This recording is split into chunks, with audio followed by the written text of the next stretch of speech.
Hello students, आज की video में हम डिस्कस करने वाले हैं board of school education Haryana Bhiwani ने मार्च 2020 में हमारे सब्जेक्ट इंग्लिश का जो पेपर लिया था, एग्जाम लिया था, उसके क्वेश्चन नंबर 13 को। देखिए, ये very short answer type questions होते हैं और यहाँ पर हम सेट सी और सेट डी को डिस्कस करेंगे। क्वेश्चन नंबर 13 में आपको आपकी जो बुक है सप्लीमेंट्री रीडर 10th क्लास में, फुटप्रिंट्स विदाउट फीट जिसका नाम है, और फुटप्रिंट विदाउट फिट के नेम से जो बुक है आपकी सप्लीमेंट्री रीडर, वहां से आपका क्वेश्चन नंबर 13 आता है और सेट सी और सेट डी हम यहां पर डिस्कस करने वाले हैं। अब देखिए, आपको टोटल क्वेश्चन नंबर 13 में इसके 4 पार्ट्स होते हैं। आपको सही मायने में कहें तो आपको 4 क्वेश्चंस मिलते हैं और उनमें से डू एनी 3 की आपको चॉइस मिलती है। 4 में से कोई भी 3 क्वेश्चंस आप कर सकते हैं।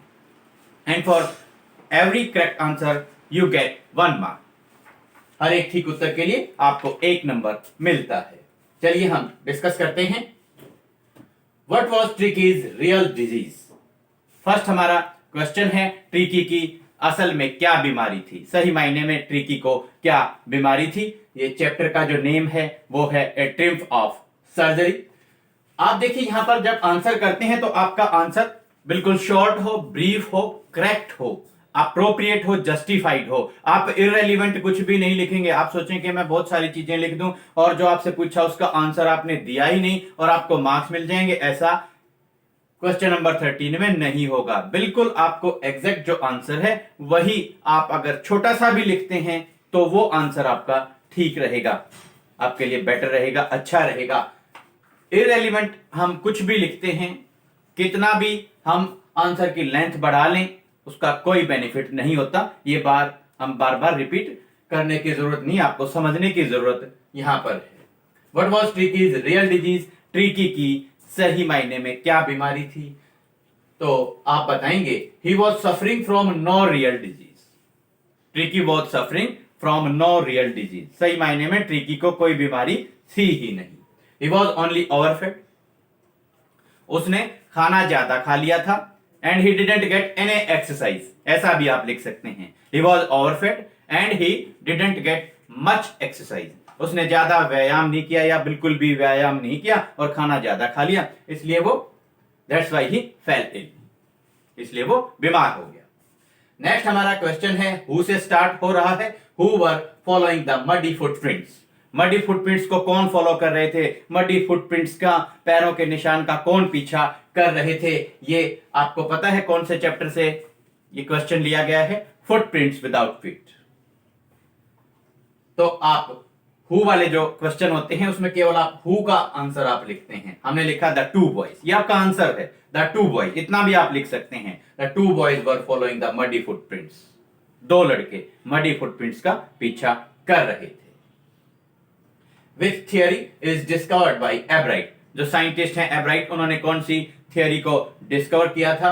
आपका आंसर होगा a theory on the life of sales.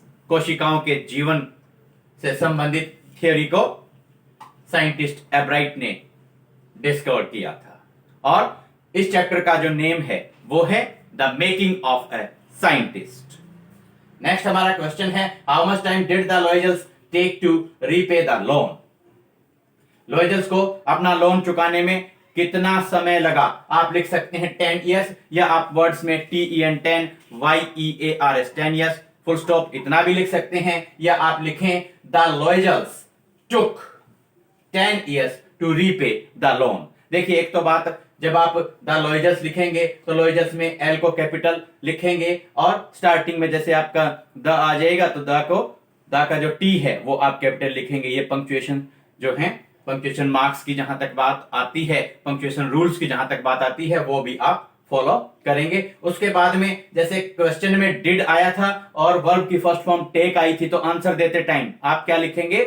The Loisels took 10 years to repay the loan. अब टेक से टुक क्यों बना? क्योंकि जब क्वेश्चन में डिड आ जाता है और वर्ब की फिर उसके बाद में फर्स्ट फॉर्म आती है तो आंसर देते टाइम डिड कट जाता है। डिड को आप रिमूव कर देते हैं और वर्ब की जो फर्स्ट फॉर्म सेकंड फॉर्म में चेंज हो जाती है।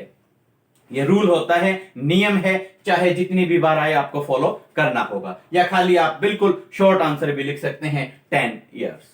चलिए, ये हमने डिस्कस किया था सेट डी क्वेश्चन नंबर 13 और मार्च 2020 में board of school education Haryana Bhiwani के पेपर में ये आया था। अब हम डिस्कस करते हैं उसी पेपर में जो सेट सी आया था, उसमें अलग से क्वेश्चन नंबर 13 में 4 क्वेश्चंस पूछे गए थे। वो क्या थे, देखिए।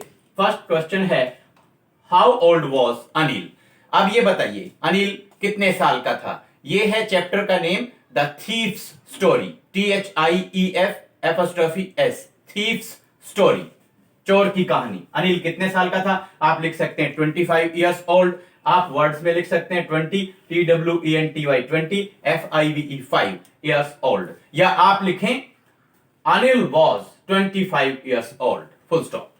नेक्स्ट हमारा क्वेश्चन है, after making a theft in the shop of theatrical company where did Griffin decide to go. देखिए, डिड आ गया और डिसाइड आ गया। आंसर देते टाइम आप डिड को रिमूव कर देंगे और डिसाइड से डिसाइडेड बन जाएगा। Griffin decided to go to Iping या इपिंग विलेज। स्पेलिंग आप करेक्ट लर्न करेंगे, IPING।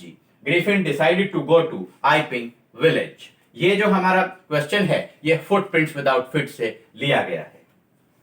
थर्ड क्वेश्चन हमारा डिस्कस करते हैं, where did the hack driver take the narrator first of all. देखिए, फिर से डिड आ गया, वर्ब की फर्स्ट फॉर्म टेक आई है। आंसर देते टाइम आप डिड को रिमूव कर देंगे, टेक से बना देंगे वर्ब की सेकंड फॉर्म टुक। तो आप आंसर कर सकते हैं, the hack driver took the narrator to Fritz shop first of all. आप लिखें, the hack driver took the narrator to Fritz shop first of all, ऐसा आप लिख सकते हैं। या आप शॉर्ट आंसर करें तो fridge shop, FRITZ fridge shop, इतना भी आप आंसर लिख सकते हैं। और ये हमारे लेसन का, चैप्टर का जो नेम है वो है द हैक ड्राइवर। फोर्थ हमारा क्वेश्चन है, who was the ruler of Mars, the book that saved the earth. ये हमारे चैप्टर का नेम है, आंसर होगा the think tank. Who was the ruler of Mars, हमारा जो प्लेनेट है मार्स, उसके रूलर, शासक किसको बताया गया है, the book that saved the earth chapter में। आपका आंसर है द थिंक टैंक। या तो आप इतना लिखें और नहीं तो आप लिख सकते हैं, जैसे वही हु वाला क्वेश्चन है, हु की जगह आपने लिख दिया द थिंक टैंक। बाकी आप आगे क्वेश्चन की लाइन ऐसे कैसे आप ऐड कर सकते हैं, was the ruler of Mars, full stop. Students, ये क्वेश्चंस आप अपनी नोटबुक्स में अच्छे तरीके से अपनी नोटबुक में नोट डाउन कर लेंगे, लर्न कर लेंगे, रिवाइज करते रहेंगे। बहुत बार ऐसा होता है कि यही बोर्ड के एग्जाम्स में जो इस साल, इस ईयर जो क्वेश्चंस पूछे गए थे, नेक्स्ट ईयर भी या और बाद में वो रिपीट होते रहते हैं। तो आप अच्छे तरीके से इनको लर्न और रिवाइज करते रहेंगे। Hoping for the best. Thank you, have a nice day.